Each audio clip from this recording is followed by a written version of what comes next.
18 দিন পাকিস্তানত থকা এটা ফটো টুইট কৰা নাই তাৰ টুইটাৰৰ গুটে আমাৰ লগতো আছে গুটে হিষ্ট্ৰীটো চাব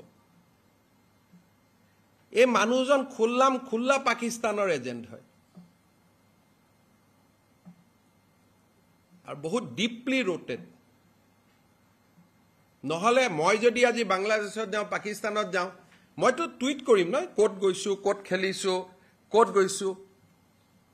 মই টুইট কৰিম নে নাই গলে আৰু তেওঁ টুইটাৰ নাথাকা নহয় দুদিন আগলৈকে অসমত থাকোতে টুইট কৰি আছে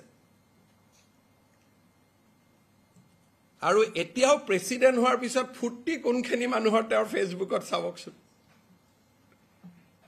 একসাম মানুহে ফুটি কৰি আছে আৰু এতিয়াও যে পাব্লিক গুটাই আছে লাহৰি ঘাট গৰৈমাৰী ইয়াৰ পৰা মানুহ গুটাই আছে